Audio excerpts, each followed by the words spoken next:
Welcome to Britain's Hidden History. This is officially our first video of the exclusive Britain's Hidden History videos that we'll be doing from now on. Very Um, exciting. and what a way to kick it off with one of our favourite topics on the channel, which is the Coelbren alphabet. We're going to be discussing the sources and the ideas which can lead us to understand that Iolo McGannog, or Edward Williams, who is accused of forging the alphabet in the 18th century, we can say that he wasn't inventing the alphabet. It was something which many people have recorded the Britons using, and how we can get to that conclusion, including looking at sources, Roman sources, looking at stones, inscribed stones, which is it brings us back to the road trip we were doing. We're still One of our favorite topics, isn't it? Absolutely, yeah. Yeah, It's been a fascinating, enigmatic journey into looking at these different ciphers and trying to understand what's going on, and why certain narratives are allowed and why certain narratives aren't, basically. absolutely. I think that's something that's going to come in, especially a lot to some of the points I'm going to make is we can, as pseudo archaeologists, we Yeah. can look at things, and we can look at things in a certain way and make connections. And what we intend to do for you today is put the pictures up of what we've seen and make some comparisons, ask some questions, and then leave it for you to decide. This is a bit of a subjective experience looking at the stones, and what's marked upon them, and what you think looks similar and what you think doesn't look similar. So, it's up to you what you think, really. Yeah. We'll just put the evidence of what we've seen in front of you, and hopefully you can all make your own mind up, and Absolutely. hopefully have something to contribute as well that you might have spotted somewhere. Because there's so much of this out there, isn't there, Adam? So many stones, so many inscriptions. Quite shocked about how much there is out there, really. I mean, I previously had no idea that we if you were to talk about any other culture, this is something that Alan Wilson said a lot. You refer to their inscriptions, you refer to what's recorded in their language. I mean, that's one of the hardest forms of archaeology you can get in terms of evidence and understanding narratives. And that is just something that is not promoted so much when you have a cursory look at British history in particular. So it's been quite an enlightenment to have a look at these stones.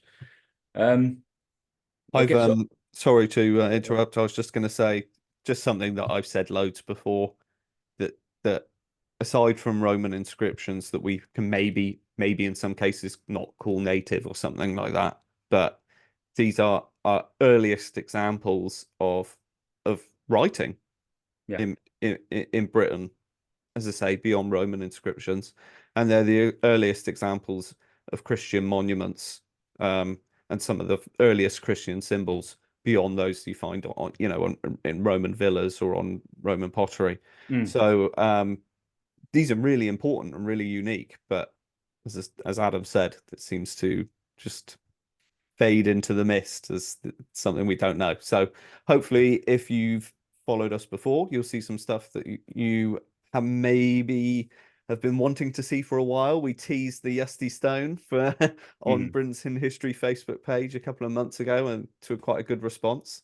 So hopefully you'll enjoy that one, and a few other bits and bobs we picked up. So sorry, Adam. So no problem. And to add on to the end of that, just for anybody who is new to the channel or is wondering why we're going after this alphabet and trying to understand it, is that we're coming from history, from the perspective which it seems to be a long history of this sort of debate whether or not the Welsh indeed had an alphabet independent of the Latinate script, which was said to have been brought to them. This is the crux point, one of the very contentious points with the whole Iolo McGannog, Edward Williams smear campaign, which G.J. Williams accused Iolo of inventing this cipher base, basically.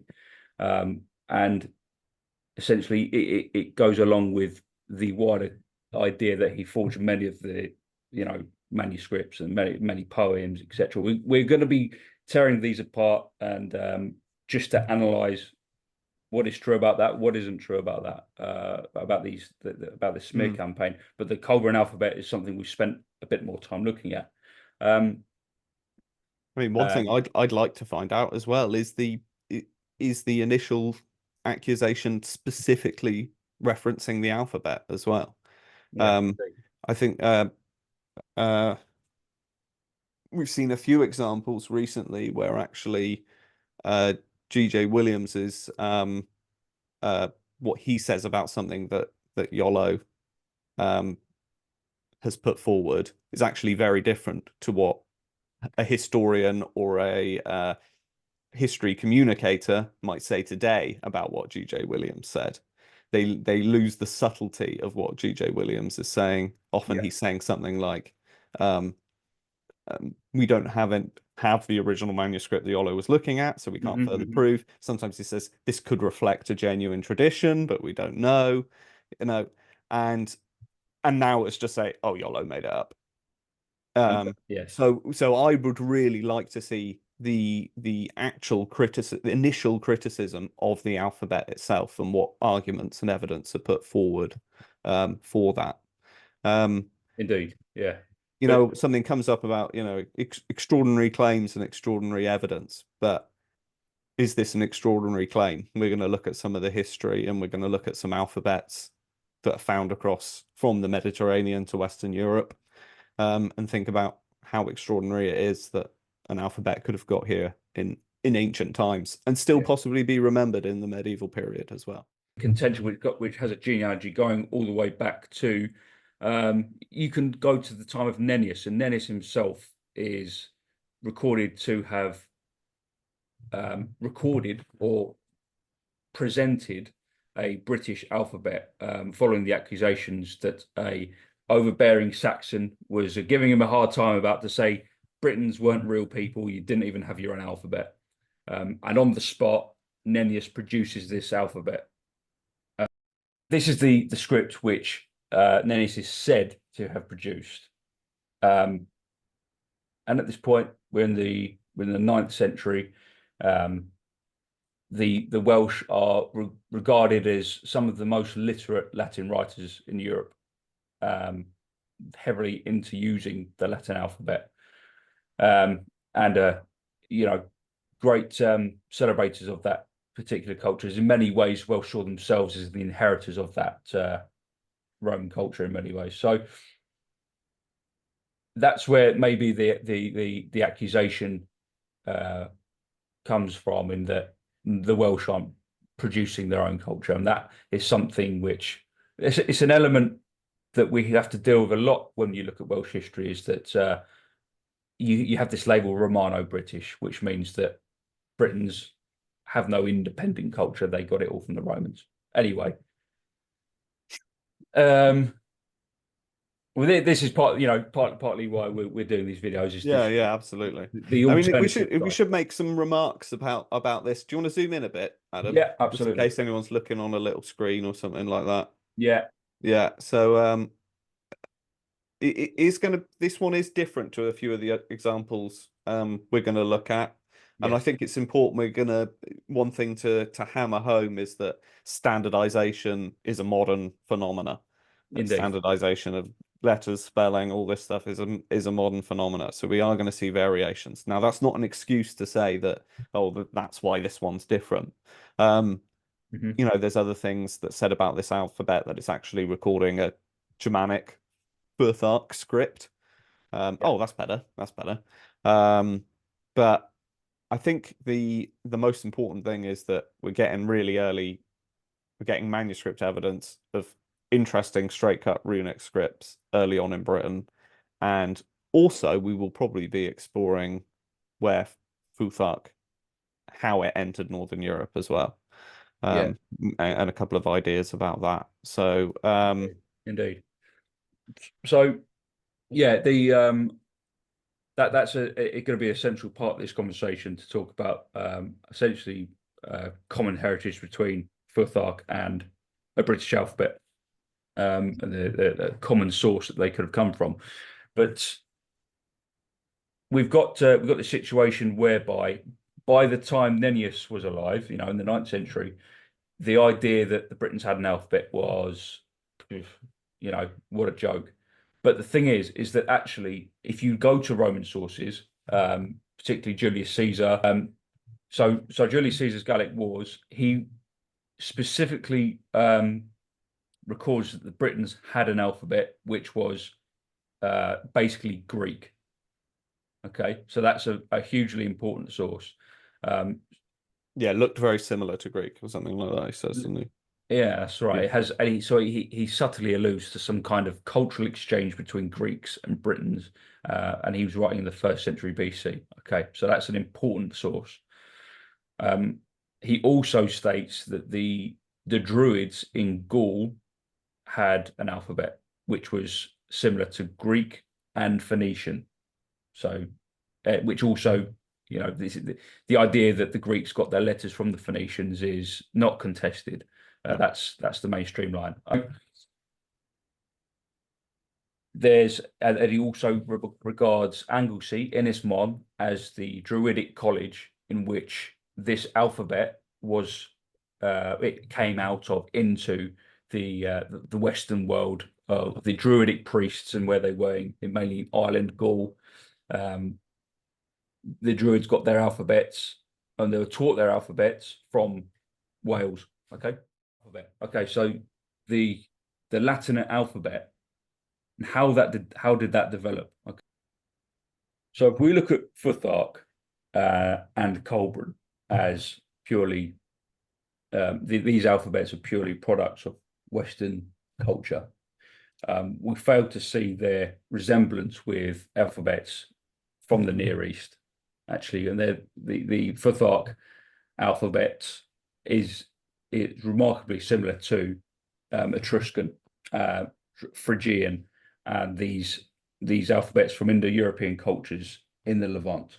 Okay, so there's a good amount of argument, a good amount of evidence to make the argument that Futhark actually came from a syncretism between Rhaetian people and the Germanic world in the period in which they migrated north. Some Rhaetians migrated north, which is around about the same time. It's about 300 BC, in which Futhark, in its proto form, was beginning to be established as something used in the Germanic world.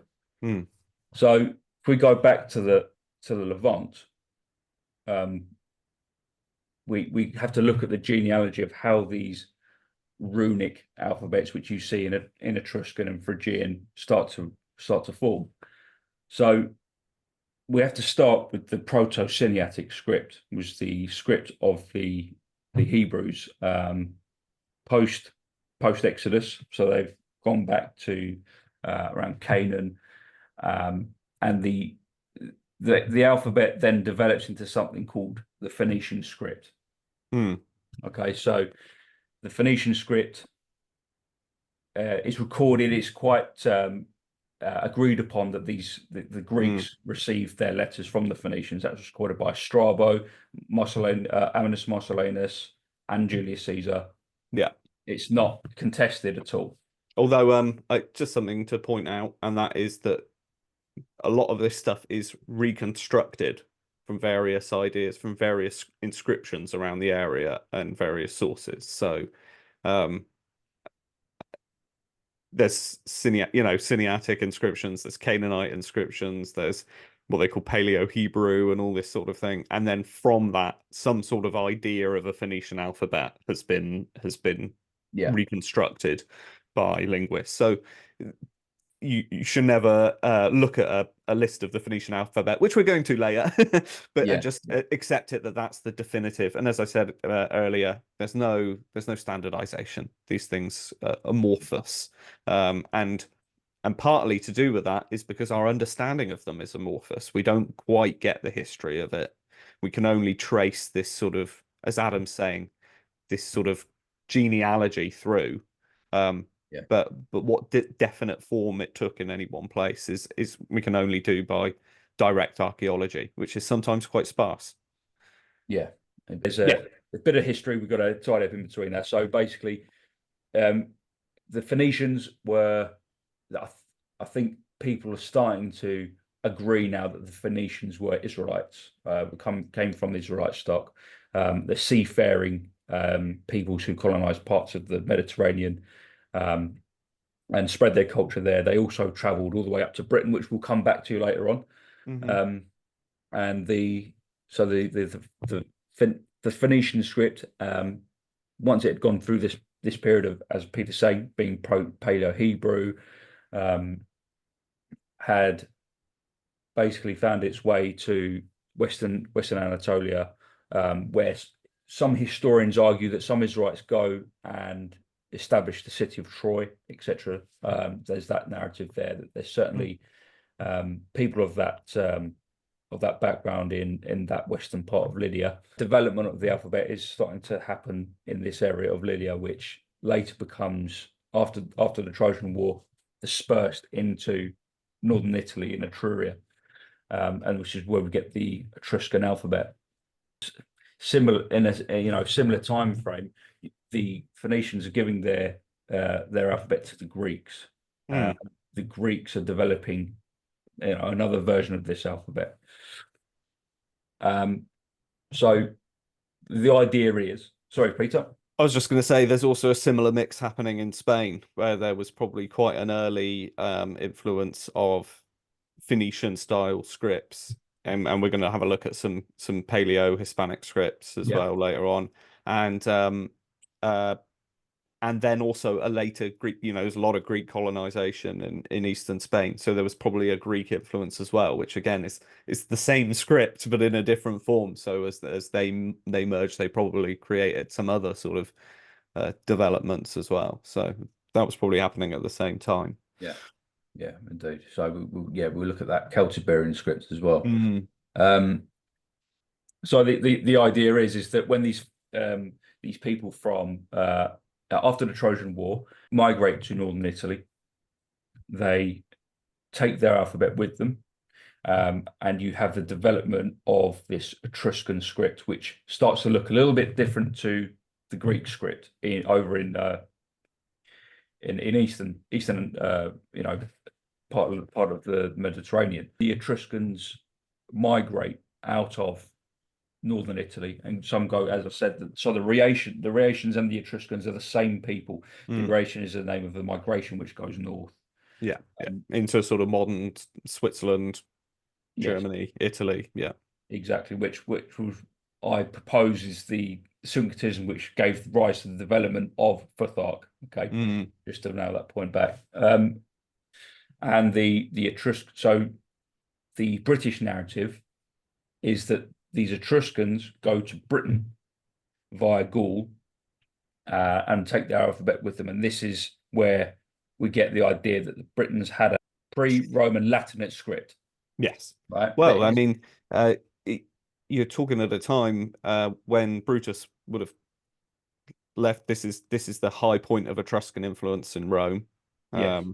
And I'm pretty sure the Romans got their alphabet from the Etruscans. Exactly. Yeah, of course. Yeah. So we're sort of, all of these alphabets are interrelated. They are splitting and rejoining at various points in time and at various places. But that's right. But when going back and looking at the symbols, looking at the letters, hopefully we can show that you can see the similarity between them. Yeah, absolutely. And what's worth mentioning, just before we carry on about this, is that the Greeks actually gave the Romans back some alphabet that they had come back. And of course, which creates the current Latin alphabet that we have today, or a proto form of it. So the idea is that there was a more rudimental form in Britain, and the Romans were developing a different style with the syncretism they had with the Greeks, which had updated their version of it. Hope that makes sense. Yes, and just one more tidbit to throw in. Yeah, is as Tolkien has mentioned, and as I've heard other people mention before as well, that when the Romans then got to Britain, the Britons found in the Latin alphabet something that could very well express the sounds and ideas of Welsh. And this is probably because they were used to using an alphabet that had the same bones to it as the Latin alphabet. Yeah, exactly. So for expressing their language. Yeah, absolutely. And just a little tidbit on the end of that is that the cherry on the icing on the cake. Yeah, absolutely. Is that exactly? Is that the research I've done into genetics show that I'm half Welsh, and my genetic proximity to Etruscans is so close. It's like one of the closest ancient populations that you can actually test for. Yeah, it's I'll show the actual reading that I've got, but that I've used another database since the video, and it's like the closer you are to zero, the more like close you are, and the Etruscans it's 0.0 something. It's like really close, really close. Right. So yeah, there's a close proximity between Etruscans and me. I mean, I must represent my genes must be similar to many Welsh people, and that's an interesting element to it. Okay, so hopefully that's a good introduction. Yeah. Should we look at some stones? Right, so we're at the Church of St James the Great, and we've come here to see this specimen here, which Peter's picked out for us. So they say it's 5th or 6th century. They'll probably say it's Irish, wouldn't they? Because of the Ogham. Yeah. So we've got Ogham on here. I mean, you can debate that Ogham was actually something you find in stones in Britain and in Ireland. And there's a lot of evidence of ecclesiastical correspondence between Irish and Welsh holy men, and then you would have gotten that with the stones as well. But what's really interesting about this stone is this little symbol here. What do you think that is, Pete? I think it's a Phoenician S. I've looked at quite a few alphabets, Etruscan, Phoenician, and the Coelbren as well, and definitely it matches much more the Phoenician ones, which is very interesting to suggest that if someone could barely speak and write in Latin in order to carve this, as it's generally thought, bad Latin, it's interesting that they had knowledge of Phoenician letterforms. Which would have gone out of use a long time before this stone was carved. Yeah. You get this narrative in Britain, don't you, of Phoenician traders and tin merchants, which have been here for a long time, which we've covered numerous times on the channel. But it seems like in Cornwall that particular narrative isn't so problematic for... No, it's a lot more widely discussed. You see it about more... it's not sort of dismissed out of hand. It seems to be part of the tradition that's here. But still in academic circles it gets discouraged slightly. We've got a lovely boat shape around it. The inscription is basically Justi. One of the suggestions is that it's St Just, son of Geraint, or Iestyn, son of Geraint. I think that's certainly a good possibility, as he seems to be someone who's made an effect on the area, and we know, the family had a huge effect on Devon and Cornwall. Right. There's a few stones in Cornwall which are either suggestive of Just. I think there's 3 actually, but I think this is one of the clearest ones. Unfortunately, it doesn't provide us with any extra information about Just, like a father's name, for instance. It would be great to get a translation of the Ogham. Unfortunately, so far I have not found very much mention of it. People say it's there, and we can see it here, but on the academic sites, there's very little information about it, unfortunately. Right. And I was just going to say, me and Adam have only moved one thing in order to look at this stone properly, unfortunately. Yeah. This time it's not a table and chairs this time, is it? But it's just But unfortunately, this absolutely stunning stone, which is very unique. I mean, me and Adam have seen about 5 or 6 in the last 2 days, and this one is pretty special. Yeah, pretty stands out, doesn't it? And unfortunately, it's just dumped in the corner of the room with a load of other stuff. With a load of other bits of ecclesiastical stonework. Yeah.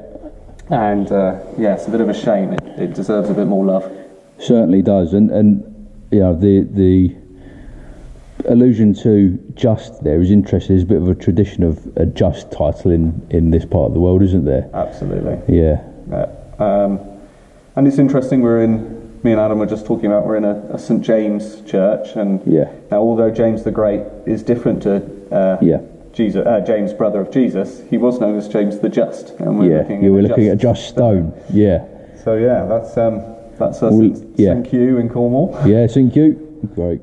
Yeah, so that was the Yesti stone. It was absolutely, well, one a beautiful little village to stop in. Yeah. In St. Q.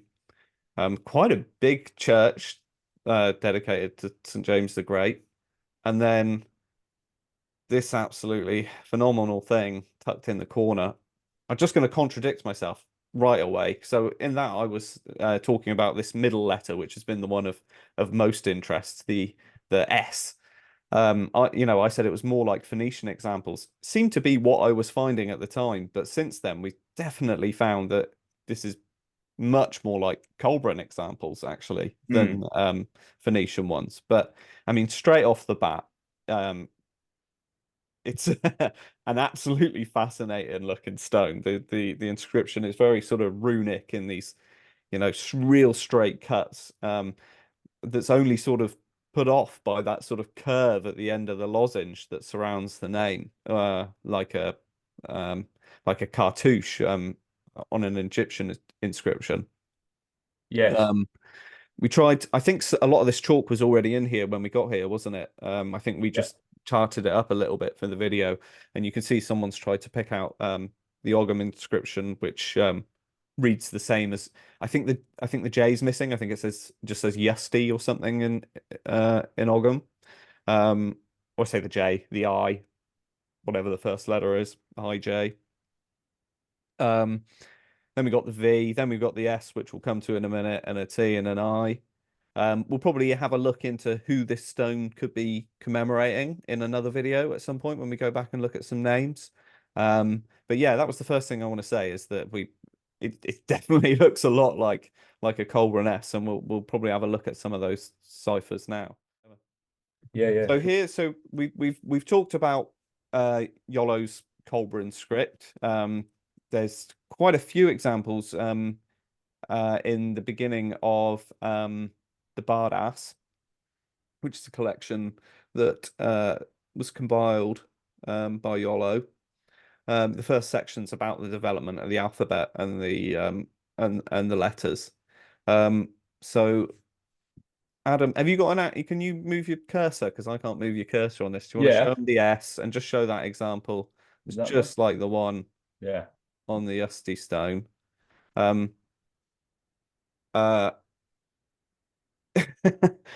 It's just fantastic to find, isn't it? So do you want to explain what these other red circles are, Adam? Yeah, absolutely. So yeah, I mean, I just went and found an example of Coelbren just to download, and I did a video a couple of years ago with a similar kind of intention, which was to look through the stones we can have a look at, and just circle off some of the ciphers which you can find on the stones.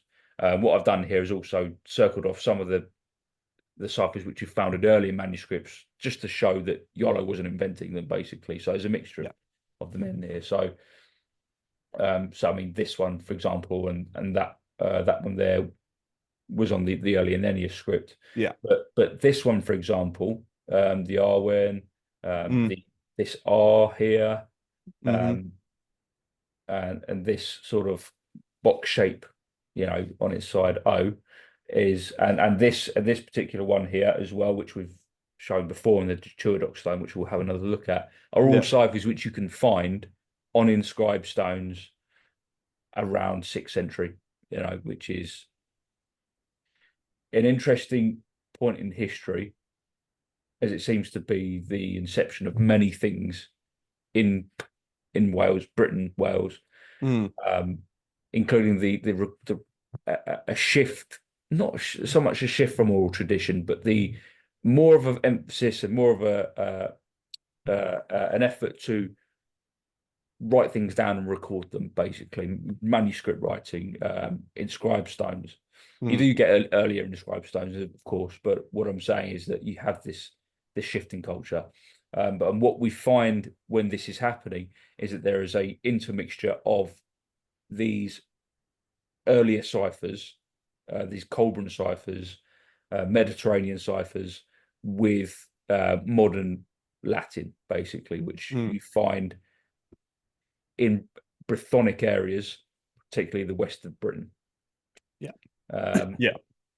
Okay. And I think with one of the stones, I'm certainly going to make the argument that the connections seem much closer to the Eastern Mediterranean than the Western Mediterranean. Give an example of how these alphabets are arguably connected is when we look at these Phoenician scripts, you can get resemblances which are very much like. Can you zoom in a bit, please, Adam? Yeah, of course. Yeah, no problem.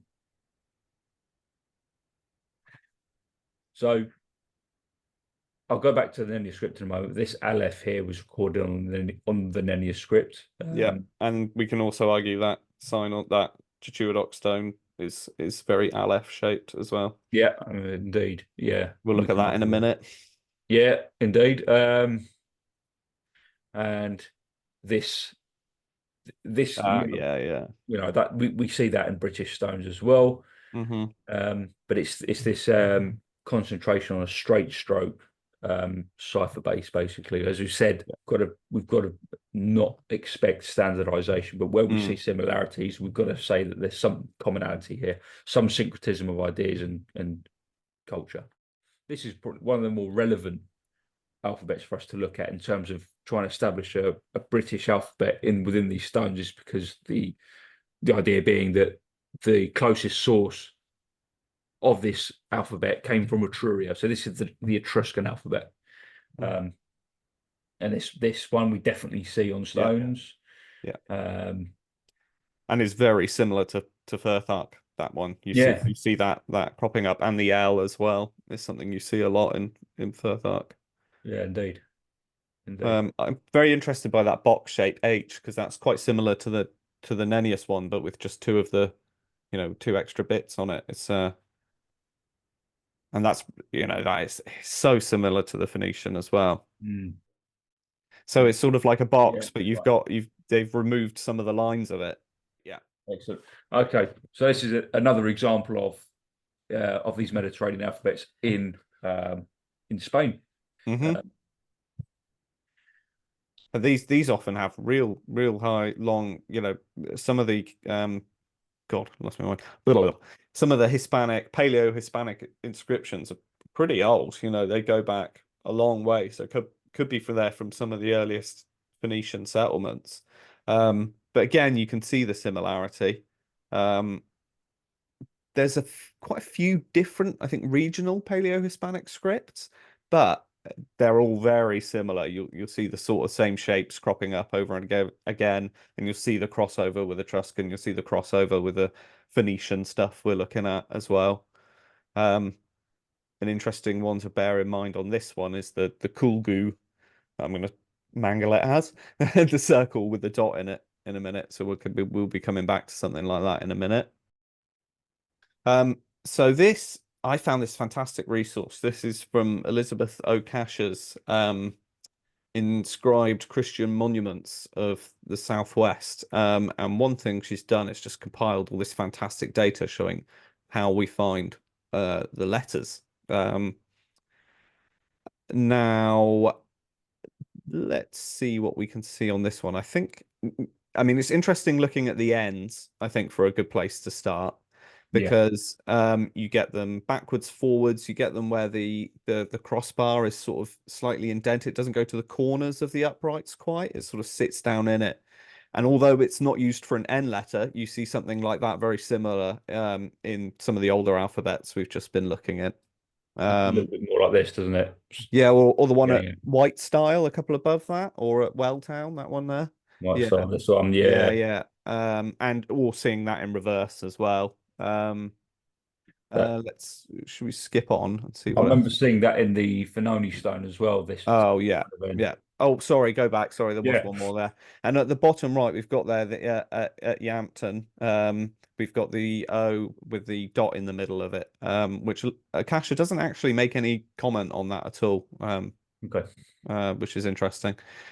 Sorry, yeah. Let's go to the next one. Next one. Excellent. Yeah. And then great. So on the left there, we got the Lussley stone, and we can see the capital A on its side, which we sort of described as very fish-like in the past, haven't we? Make some Christian allusions, but also we can see that it's, you know, the Aleph is very much in the Phoenician alphabet, much like our Roman capital A, but 90 degrees on its left, and that's just what we find here. We find that sort of the A with the cross center, but then 90 degrees on its left, which is a very interesting choice to make in 6th century Britain.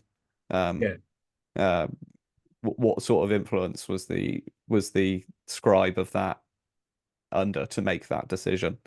I've seen some people try to draw it like a Roman cursive A. But I think this is I think this is a very definitive. Do you want to go back and we'll just have a look at some of those other A's? So you can see how a lot of them have the crossbar that points downwards, just like the other one. And Akasha is very thorough in recording her letters. We've seen this one ourselves, and we agree as well that it's not like a cursive A at all. It's a much more unusual shape. And Akasha even remarks it's a very, very unusual insular letter to find. So we'll have a look at the Getuadoc stone now. So this is this beauty in Lussley Church. We can see that the chairs are still in front of it. Left-hand side. Oh yeah, you can down there. Obviously, this isn't our photo, so obviously this photographer decided not to move the chairs that day. But they did get a nice image of the inscription, and we can see close up on the right-hand one that sort of fish-like A. Yes. Do you know what? I was just thinking, actually, Adam. Yeah. I haven't seen anyone else say this, but you know how on a lot of these stones, the letters are run together. Oh, kind of when they're sort of squashed in and merged in. Yeah, so they'll use the line of one letter to make, you know, like an A and a V together or something like that. Well, what if it's a letter and an X? I've had that thought. Yeah. So, yeah, it could well be that. It's curious. And this just goes to show how we can't standardize some of this writing, because see examples which you don't get anywhere else. And often if you apply a bit of subjective kind of view on these things, you can extract different things. So yes, yeah. It's absolutely, and someone like Elizabeth Akasha has a certain ideology which she needs to present in a book, so she can't say certain things about stones that we can. Essentially. And I think this is remembering some sort of Aleph, which to me says that the people educated at the time who were doing this sort of writing and inscribing were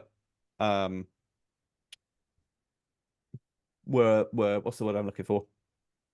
Exposed to certain writing and ideas from not from here, basically from and arguably from the Eastern Mediterranean as well. But I'd definitely like to hammer that home even further with the next stone, the Gorius stone, where I think that's something we can really push for. So I was lucky enough to go and see this beauty in Yampton in South Devon. It's called the Gorius stone. Unfortunately, you can't quite see all the inscription on this one, but we'll have a look at another one. Let's see if I'm getting a bit closer. There we go. You can see it was a lovely day and the flowers were out. So was a nice day for viewing stone, certainly. But again, it's out in the elements. So I think this lichen is probably affecting the inscription, but we don't know. But the thing we're going to have a look at, we'll have a look at another picture. We'll have a look at this one.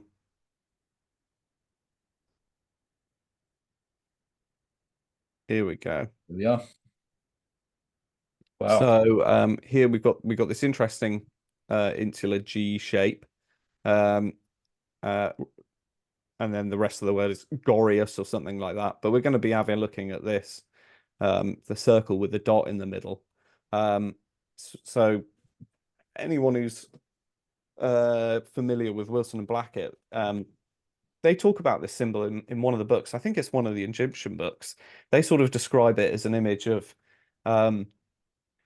God in his house, I think is the word they describe it. The sun being his house and the dot representing God. And it's that sort of an idea of a sun god. And in fact, and we do sort of see this. So I got this one here. Very simple.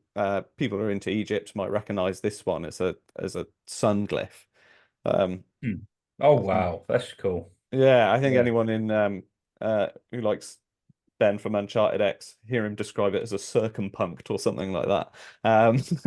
But it's a really interesting glyph, and you do see this quite a lot. And it seems to, in some cases, seem to have been like carved first onto monuments and then incorporated onto later inscriptions, which is very interesting. Which is probably shows that it could be a very, very ancient glyph, if not one of the oldest ones.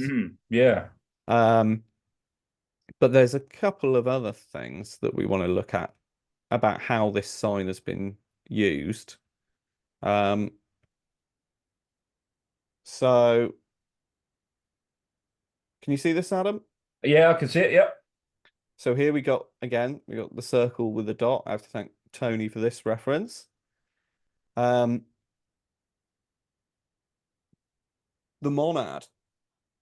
So I'll just read out quickly. From ancient Greek, monas, unity, or monos, alone, is used in some cosmic philosophy and cosmogony to refer to a most basic or original substance.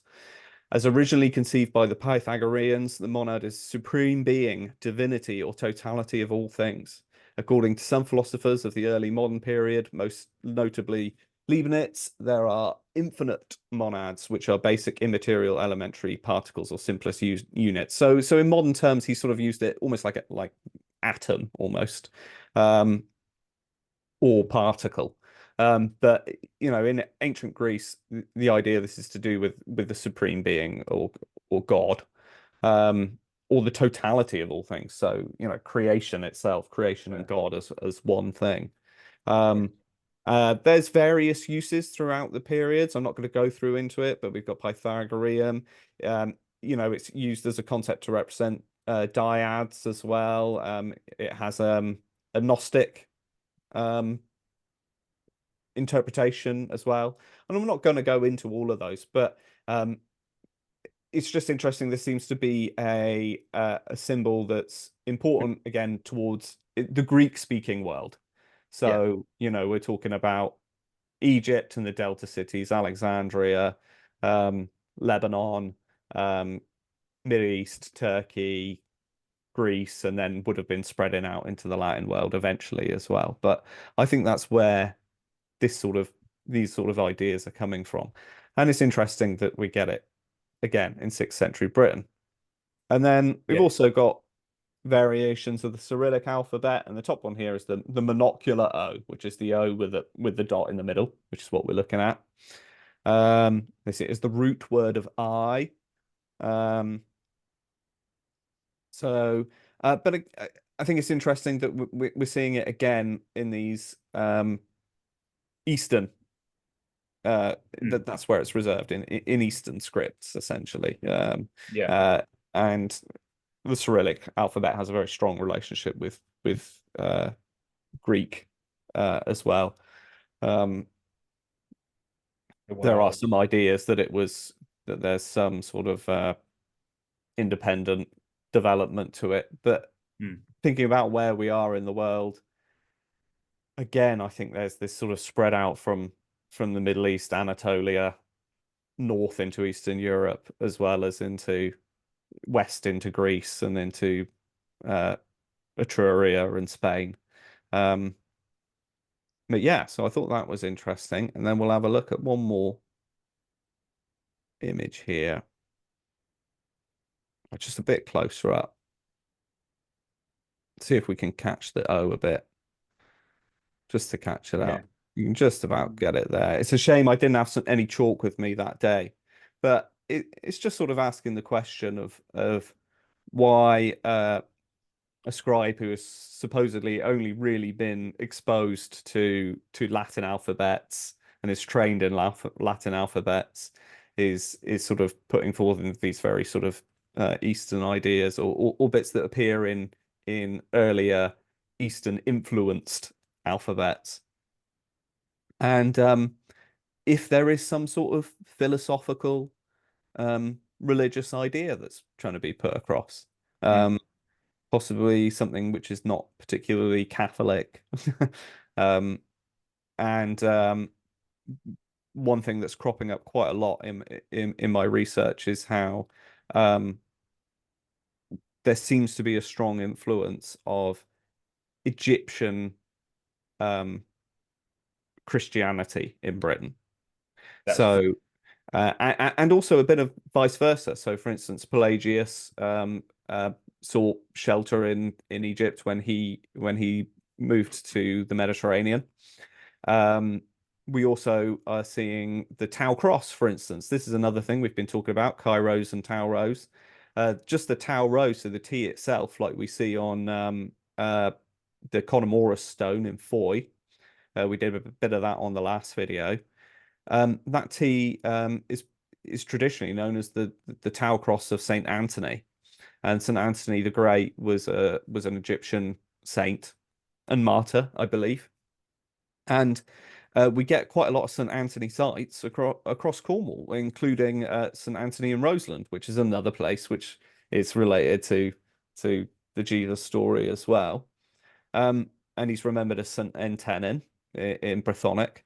And I think that T on the back of that stone could show that the cult of Saint Entenin, Saint Anthony the Great of Egypt, was alive and well in Britain in the 6th century, which is, amazing to think, really, and that those place names dedicated to Saint Entenin could be as old as that, if not older.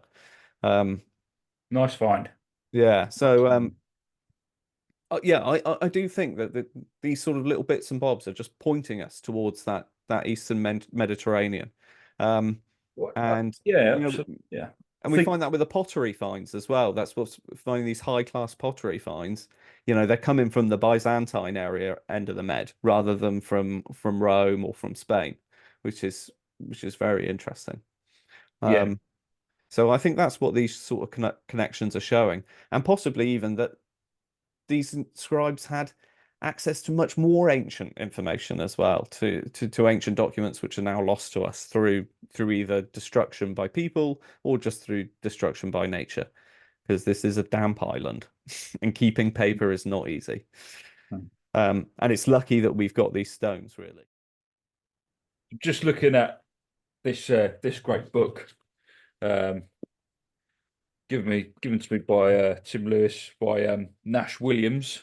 Yeah, I've got so if we look at the Paul, son of Myrie stone, according to Wilson and Blackett, up in Ogmore.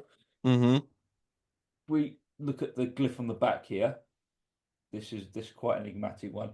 It's actually that's just to give an example. It's another cipher recorded by Nennius. Oh, really? If you look, it's identical to this one here. Oh yeah, it's just on the side. Just on its side. Yeah. So this is the sort of thing we're talking about. There's little bits of detail here, there, and everywhere, and it's just collecting them all together, which is essentially the plan of what we're doing. What I find interesting is that with Iolo was a very intelligent man, and he did a lot of his own archaeology as well, and would have seen a lot of these stones. Yeah. But I think we're getting enough bits and bobs of stones that have been recovered since he died as well. Yeah. Which have some of this evidence that he wouldn't have seen. And also, even then, we're picking out stones from Cornwall, which is very unlikely that he would have seen. He may have seen some illustrations in antiquarian journals, but a lot of them weren't even recorded until later. It gets a bit too difficult to say that he sort of brought it from here and there and everywhere. I mean, when was the Phoenician script even being worked on as well? I mean, these are all actually in some cases, not everywhere, but in some cases, still very new fields to archaeology and history, because we're only just breaking ground and really beginning to understand. Still don't even really know how to read Etruscan, or do we? Yeah, well, yeah. Yeah. But do you know what I mean? There's Yolo would have had to have had an incredibly advanced knowledge of not only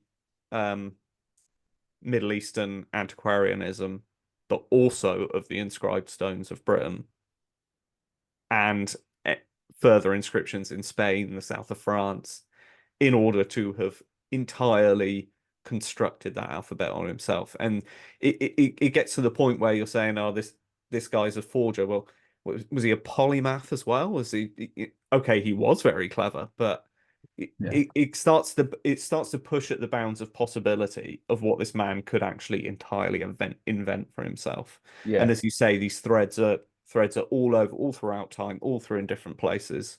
So, and it's, as I said at the beginning, it's not an extraordinary idea that a straight cut alphabet moved west from the Eastern Med. We know it reached as far as Spain. We know it reached southern Gaul. We know it reached Switzerland, and possibly through that traveled on to northern Europe. Exactly. So yeah, you go back 50 years, and archaeologists would say there were Phoenicians in Cornwall anyway.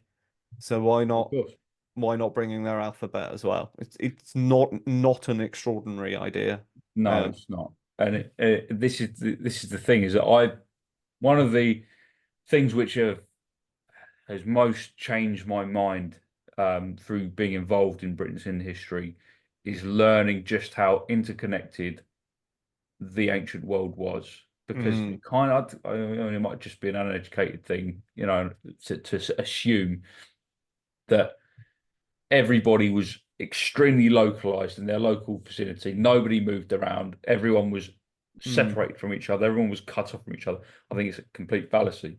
We've got all this evidence to show that Britain was connected quite sophisticatedly with and elaborately with all of these different cultures Absolutely. in the Middle East. I mean, and that idea is only just coming around with the early Middle Ages, the Arthurian period we deal with.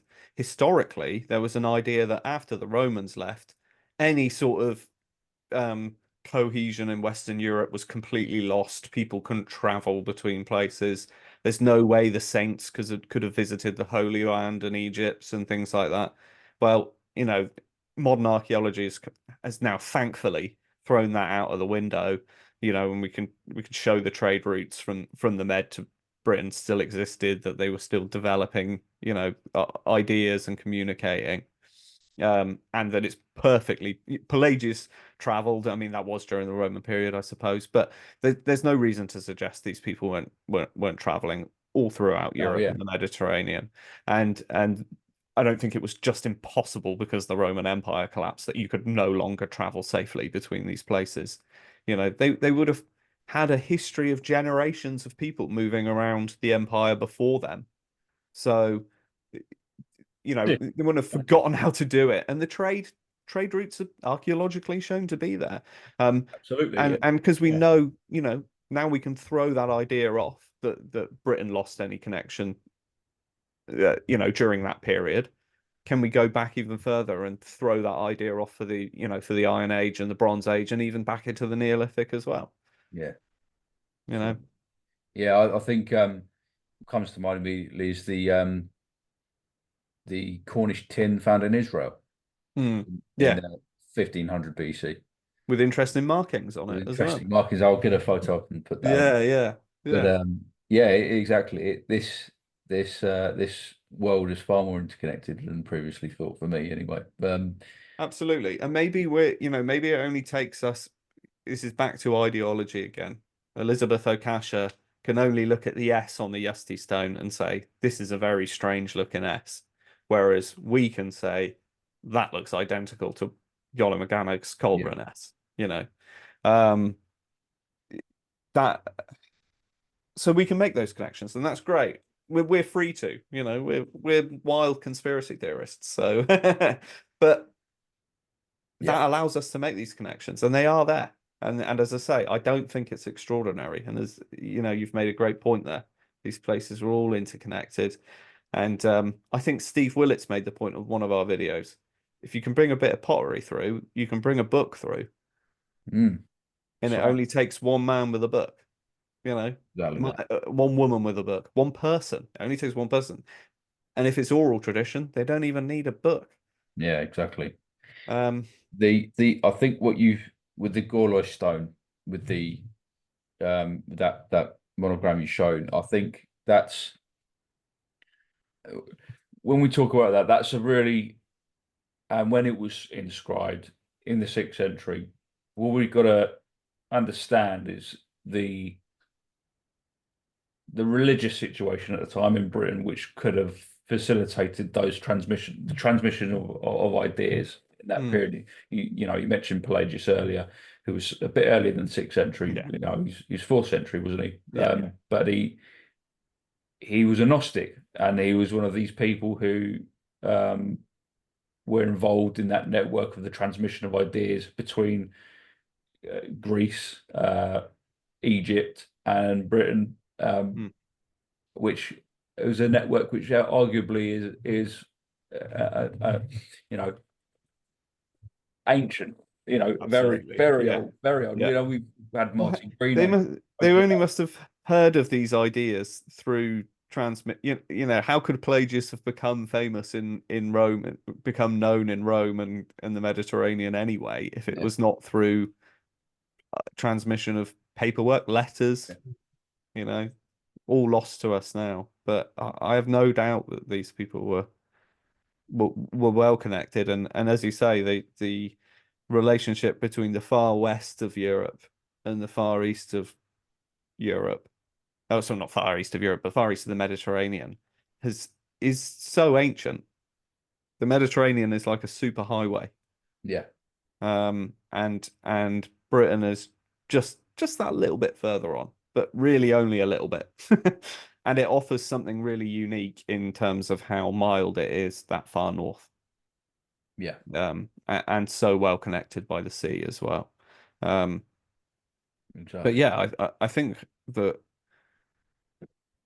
hopefully you've seen quite a lot of letters. We've shown you quite a lot of pictures and quite a lot of stones, but hopefully you'll be starting to see that there are similarities here that can't just be shuffled aside. So yeah, should we just have a look at some nice pretty pictures of stones and some interesting text? This is from your Nash Williams book, is it? Nash Williams book, yeah. It's just sort of try and get you folks to see more of some of the stylistic choices that are made, the variation that you get.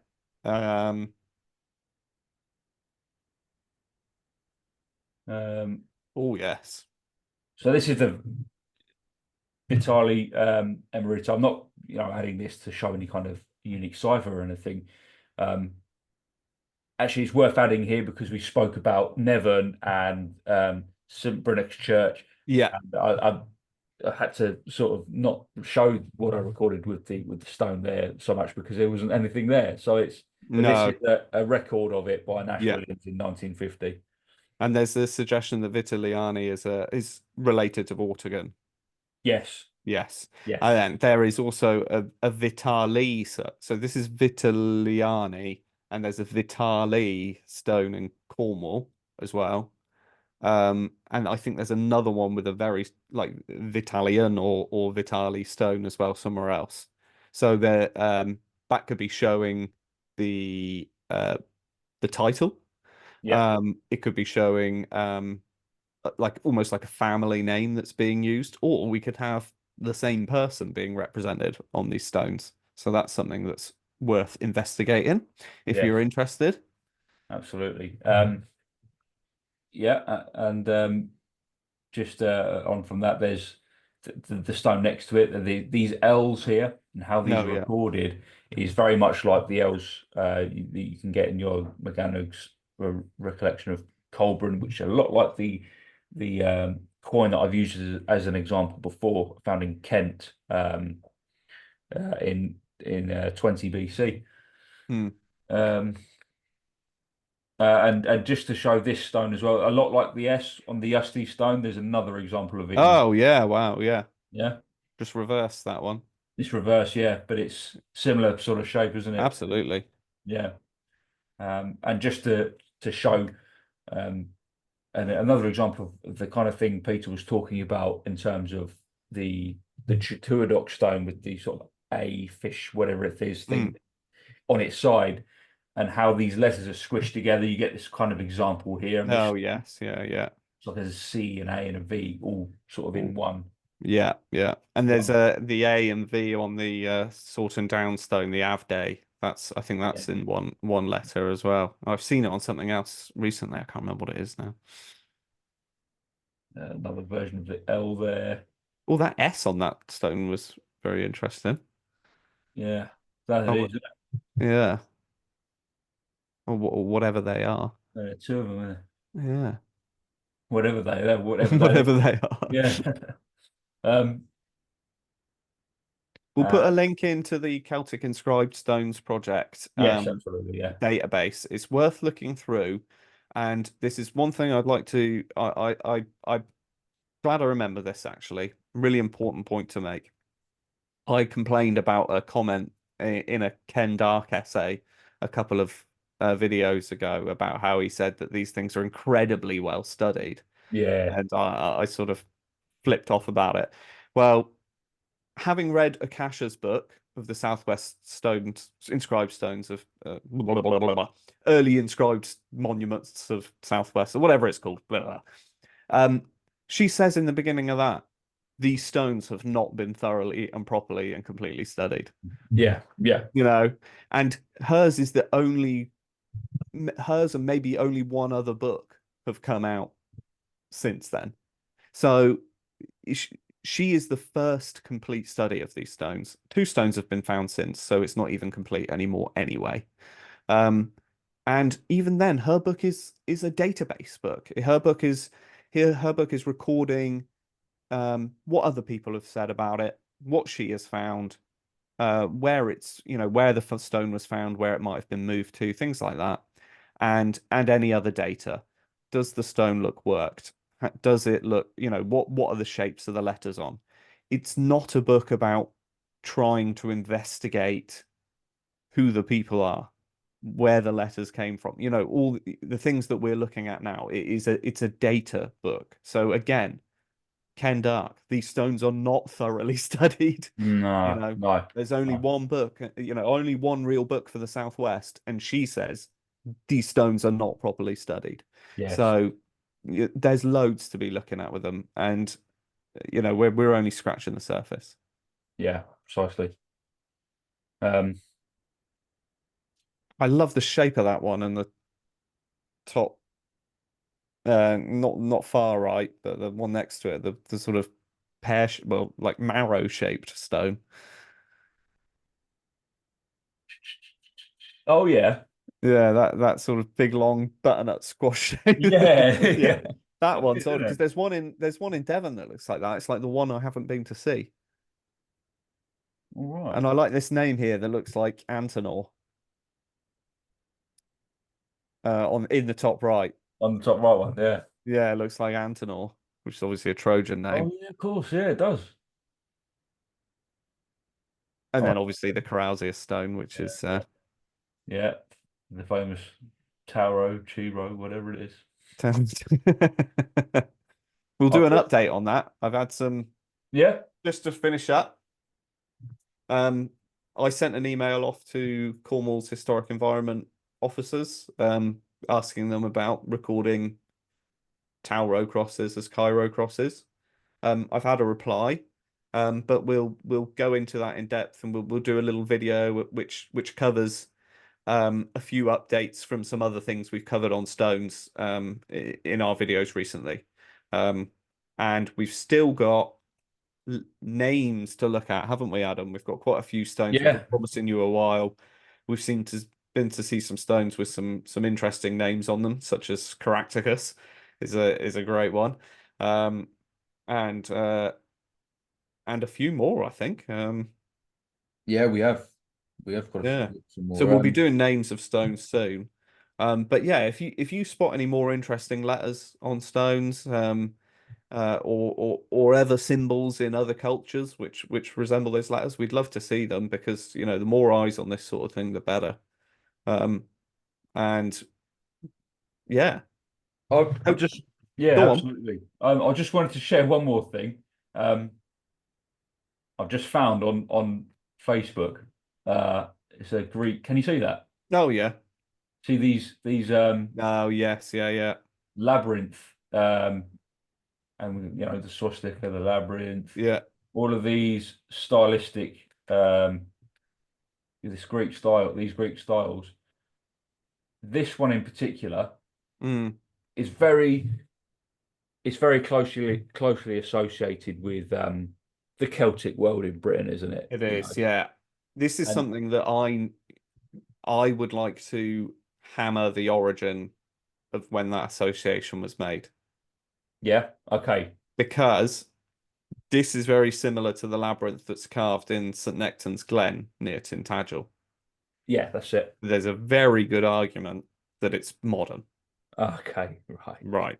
And I don't mean to upset anyone by saying that. I'm not saying I think it's modern, but I've seen some very good arguments. I'd like to see it myself, to be honest. Yeah. I've also seen this connected with the Hopi maze, but I've never, again, that could also be a modern connection. And that the Hopi and South, like, I think it's sort of Texas way that the Hopi are based in northern Mexico. They do use a labyrinth as a symbol, but it's not that one. But you'll see that one called a Hopi maze. Right, okay. I'm with you. But still, I still think the labyrinths is very interesting. And I think the square ones look really similar to Troy Town mazes. Troy Town mazes, yeah. Yeah, exactly. Which is great. Something we haven't talked about in a while. Yeah. I've just been to St. Ithid's Church. I did a little short. Don't know if you saw it in there. There's a little labyrinth in this little tile just before where the stones are displayed. Yeah. I just thought, I wonder if this is a subtle allusion to this connection with, these transmissions of ideas. So there's an upcoming episode. It sounds like on this sort of thing. Hey. Labyrinths. Yeah. Oh dear. Yeah. Awesome. Well, yeah. I Excellent. hope you find that. If you thought that none of the symbols look like any of the others, then you can feel free to leave a comment, and we'll ignore it. No. We won't. But yeah. So yeah, that was the basic premise of the episode, wasn't it, Adam? That's right. Yeah. Here's the stuff. See what you think. See what you think. Exactly. All right. Thanks for your time. And yeah, please do start a conversation, any questions or anything like that. Look forward to hear what you have to say. And until next time, Heather, take care. Yeah, catch you on the next one.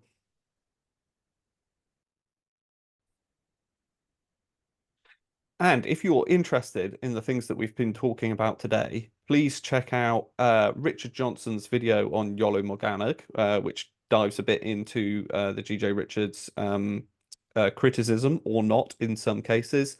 And also, Old Boy has just put out a video which is covering a very similar topic to this one today, to do with the origin of the Greek letters, and a link with the Lemnian script, which is something that Wilson and Blackett also deal with. So yeah, anyway, that's a little PS. See you later.